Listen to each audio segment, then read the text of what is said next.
جو ہے وہ دیوالا بنا لیا یا اپنے ملک کو بیچا ہے۔ تو سیم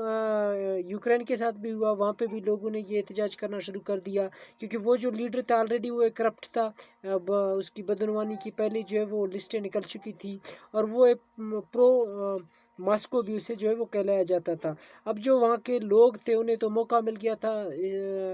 پہلے سے وہ چاہ رہے تھے کہ اس حکومت کو گرائیں، لیکن قرضوں نے اسے مزید ایک جو ہے وہ تقویت بخشی ہے۔ اب اس نے جو ہے وہ عوام مزید سڑکوں پہ آنا شروع ہو گئے، عوام نے احتجاج کیا، یا تو آپ اس جو ہے وہ یورپین ٹریڈ ایگریمنٹ کو سائن کر دیں، اگر آپ اسے سائن نہیں کریں گے تو آپ نے جو ہے وہ اپنے حکومت کو گرا دیں، یا حکومت سے جو ہے وہ دستبردار ہو جائیں۔ پہلے تو اس نے جو ہے وہ انکار کر دیا تھا، لیکن وہ آخرکار وہ مجبور ہو گیا، 2014 میں اس نے ریزائن کر دیا اور وہ چلے گئے تھے رشیا میں۔ اب جو ظاہر سی بات ہے کافی لوگ اس میں خوش تھے، لیکن کافی لوگ خوش بھی نہیں تھے، اسپیشلی یوکرین جو ہے وہ بھی دو جگہوں پہ جو ہے وہ بٹ چکی ہے، ایک جسے مشرقی یوکرین کہتے ہیں، ایک مغربی یوکرین ہے۔ اب مشرقی یوکرین جو ہے اس میں زیادہ تر ان کی لینگویج، رہن سہن، مذہبی یا ثقافتی حوالے سے وہ رشیا سے بالکل سیم ہی ہے، تو رشیا کی جو ہے وہ ہمدردی ان کے ساتھ زیادہ ہے۔ تو وہاں پہ یہ لوگ جو چاہتے تھے کہ اگر ہم لوگ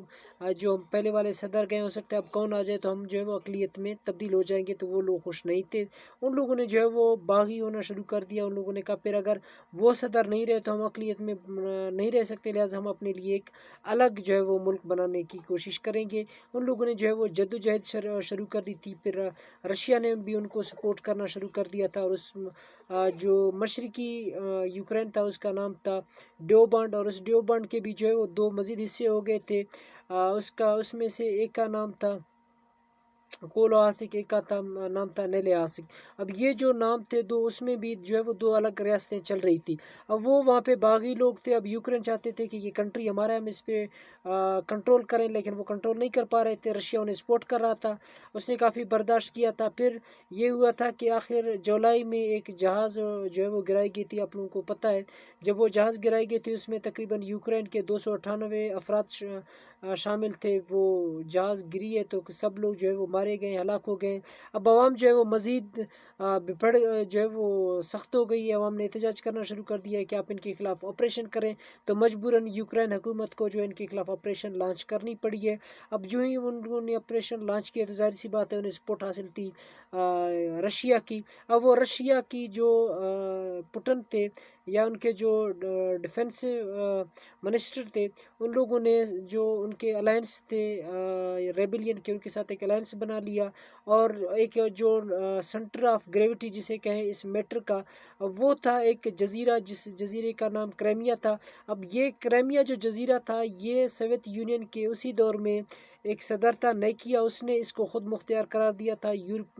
یوکرین اور رشیا کے درمیان، کہ یہ دونوں کی بھائی چارے کے لیے ایک خود مختار جو ہے وہ جزیرہ ہے، یہاں پہ آپ دونوں آ سکتے بھی ہیں اور جا سکتے بھی ہیں۔ اور یہاں پہ رشیا کی جو ہے وہ افواج کا بندر کا بھی تھا، یہاں پہ فوجی اڈے بھی تھے، کیونکہ اب ظاہر سی بات ہے یوکرین جو تھا وہ آزاد ہو چکا تھا، تو کریمیا نے بھی اپنی الحاق جو ہے وہ یوکرین کے ساتھ کیے۔ اب جو رشیا کے جو لوگ تھے یا سیاستدان تھے، وہ یہ چیزیں برداشت نہیں کر رہے تھے، وہ کہہ رہے تھے کہ پہلے یوکرین گیا، اب اگر کریمیا بھی گیا تو پھر ظاہر سی بات ہے ہم مزید ٹکڑے ہو جائیں گے۔ اب اس نے کیا کیا تھا کہ بھائی یوکرین وہ تو کیونکہ ایک آزاد ریاست تھی، اب ہم ایسے اسے برداشت نہیں کر سکتے، نہیں جانے دیتے، تو پھر کیا کیا، آہستہ آہستہ رشیا نے اس پہ اپنا قبضہ جمانا شروع کر دیا، اور جولائی 2014 کو کمپلیٹلی اسے ٹیک اوور کر دیا اور اپنے جو ہے وہ قبضے میں لایا۔ اب جو ہے اسے قبضے میں لایا تو انٹرنیشنل لا جو ہے وہ رشیا پہ لاگو ہونا شروع ہو گیا، رشیا کے پاس کوئی چارہ نہیں تھا، پھر اس نے الیکشن کروایا، اور الیکشن میں وہاں پہ زیادہ تر میجورٹی جو ہے وہ رشیا کے حق میں تھی، اور وہ رشیا کے ساتھ جا کے شامل ہو گئے۔ لیکن اس وقت کے جو صدر تھے Barack Hussain Obama U S A کے، اس نے کہا کہ یہ ہمیں قبول نہیں ہے، آپ اس پہ تسلط قائم کرنا چاہ رہے ہیں، یہ ہم برداشت نہیں کریں گے، تو رشیا پہ جو ہے وہ مزید پریشر بڑھ گئی ہے۔ تو پھر اس نے کیا کیا ہوتا کہ یہاں پہ الیکشن کروایا گیا۔ اب الیکشن کرانے کے بعد جو لوگ شامل ہو گئے تھے رشیا کے ساتھ، وہ تو رشیا کے ساتھ چلے گئے تھے، اب جو یہاں پہ رہ گئے تھے نیلسیکا کے جو اسٹیٹ کے جو لوگ تھے وہ ابھی بھی یہیں پہ برقرار تھے۔ اب وہ یہ کوشش کر رہے تھے، کیونکہ ان کی جو رہن سہن ہے، مذہب ہے، یا ان کا جو تہذیب تھا، وہ رشیا کے ساتھ ان کی ملاپ رکھتی تھی، یوکرین کے ساتھ ان کی ملاپ نہیں تھی، وہ بھی چاہتے تھے کہ ہم جا کے یوکرین کے ساتھ شامل ہو جائیں۔ اب جو ہے یہاں پہ مزید انٹرنل پولیٹکس کی وجہ سے، یا آپ کہیں کہ نان ایکٹر کی وجہ سے مزید جو ہے وہ حالات خراب ہونا شروع ہو گئے۔ اب جو یوکرین تھا وہ مجبور ہو چکا تھا کہ انہیں کوئی ایسی جگہ ہی نہیں ہے کہ اسی ایسی کوئی جگہ جو مصر آ جائے، ان کے ساتھ ایسی کوئی طاقت نہیں تھی۔ اگر وہ خود کوئی جنگ چھیڑ لیتی تو انہیں معاشی بحران کا سامنا کرنا پڑتا تھا، لہٰذا اس نے کوشش کی ہے کہ میں جا کے نیٹو سے جو ہے وہ الحاق کروں، نیٹو میں شامل ہو جاؤں، ہو سکتا ہے میری مدد ہو جائے۔ اور اس میں ظاہر سی بات ہے، آپ کو پتہ ہے کہ یورپین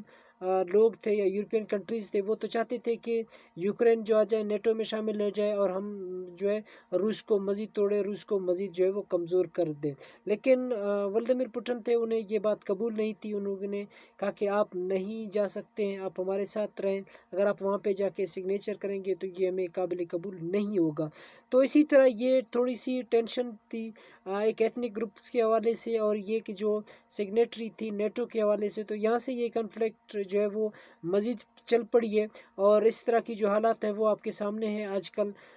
جنگ کا خطرہ جو ہے وہ لاحق ہو چکا ہے، اور کافی لوگ اس میں تذبذب کے شکار ہیں کہ آیا اگر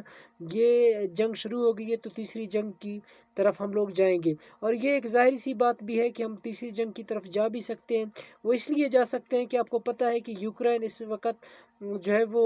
مغربی ممالک یعنی نیٹو، یو ایس اے، جتنے بھی کنٹریز ہیں ان کے ہاتھ میں ہے، اور رشیا جو ہے وہ خود کہتا ہے کہ میں ایک طاقتور سپر پاور ملک ہوں۔ اگر رشیا انہیں مطلب کنٹرول نہیں کر سکتا، اگر وہ جا کے نیٹو میں سگنیٹری دے دیں، تو یہ رشیا کی جو ہے وہ اہلیت یا سپر پاور کی طاقت پر بھی سوال بنتا ہے۔ اور یورپین ممالک جتنے بھی ہیں نیٹو کے